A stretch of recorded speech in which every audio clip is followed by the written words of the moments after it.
Hello everyone. I figured I'd start a series on teaching Isaac Lab as I'm quite fascinated about it myself. And this is kind of a way of sharing the knowledge that I'm gaining. So I wanted to do tutorial videos as I'm hoping to help people getting more familiar with Isaac Lab. The series will start with the tutorials on the official Isaac Lab documentation. I will make it very beginner friendly, however the requirements are that you know in general what NVIDIA Omniverse and Isaac Sim is, and that you have already installed Isaac Lab. In case you haven't installed it, I will provide the official guide for the installation below, as well as a great video from Shane, in which he shows the complete installation. So yeah, I highly recommend watching it. I will provide all the links below in the description. Okay, so after having installed Isaac Lab, you can find the tutorial under the Isaac Lab folder, Source, Standalone, Tutorials, 00sim, and create empty.py. In this tutorial, we will go over how to create an empty scene. The very same tutorial can be found under the Isaac Lab documentation website. When you scroll down, you go to Resources, Tutorials, and Creating an Empty Scene. So before we actually dive right into the code, I want to just quickly show how to execute the code and launch Isaac Sim, which Isaac Lab is built on. So before we actually do this, we need to ensure that we are connected to the Conda environment, Isaac Lab, which will be created during the installation. So a very easy way is to just click the Run Python file. This will now open Isaac Sim from the terminal and will create us an empty stage. As you could also see, the simulation is running automatically. In order to stop the simulation, we will go into the VS Code, go into the terminal and press Ctrl C. Yeah, another way is to use the Isaac Lab batch script or shell script, depending on if you use Windows or Linux. I'm using Windows. And yeah, you can't forget to use the command -p. Or what you could also just simply do is to just type in Python as you're already connected to the Conda environment, and then press enter. Now I'm going to explain the code step by step. Since we're working with a standalone script, we need to set up the simulation app to launch Isaac Lab. First, we import the module's argparse, which is a standard Python module for passing arguments.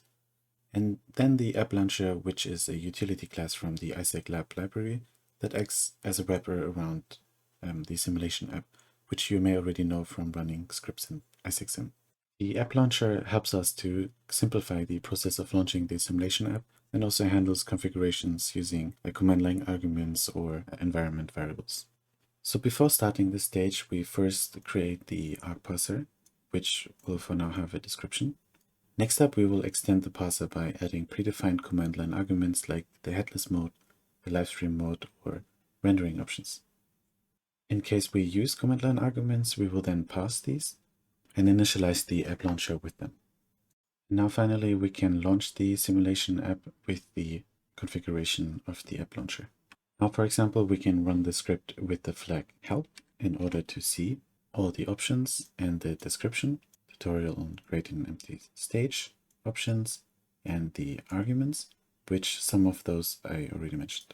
We can also use the arguments, for example, headless, which will run the simulation in headless mode, meaning it will not open Isaac Sim.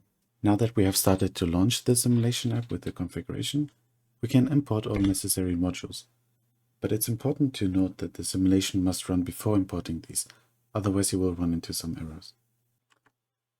We will import the module Omni Isaac Lab Sim, which is a subpackage and gives us the ability to spawn different objects and materials, define and modify USD prims, and converts files such as URDF, OBJ, STL, FBX to USD. And lastly, the utility classes, which we use, the simulation context, which is controlling the simulation related events such as physics, stepping, and rendering, and the simulation CFG, which configures the simulation physics. Now we're coming to the main part. Here we will first set up the simulation configuration, in which we can define the simulation physics with attributes such as gravity, device to use, or simulation time step, as we use here with dt equals to 0.01 seconds. The simulation context gives the user the control over playing, pausing, and stepping the simulator, and also to initialize the simulation with the configs. Now we create a camera which has a position in the 3D space with 2.5 meters in every direction, and also a target point to look at, which is the center, 0, 0, 0. After setting up the simulation scene, the first thing we have to do is to call the simulation context reset method. It plays the timeline and initializes the physics handles, which must always be called first before stepping the simulator. It's important to note that the reset method is different from the simulation context play method, which only plays the timeline and doesn't initialize the physics handles. Okay, so now we're coming to the last piece, in which we create a loop by stepping the simulation while the simulation is running, which is true since the reset method automatically starts the simulation.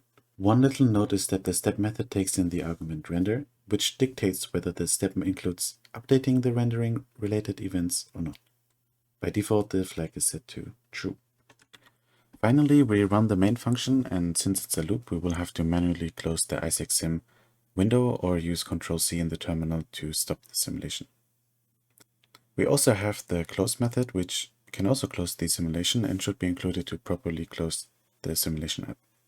So in this little tutorial, we have learned how to create an empty scene, which taught us the basics of how Isaac Lab works and how to set up and control the simulation.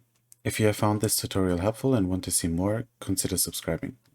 Also comment on what you would like to see next. As this was my first tutorial with audio recording, I also much appreciate your feedback. Thank you. Bye.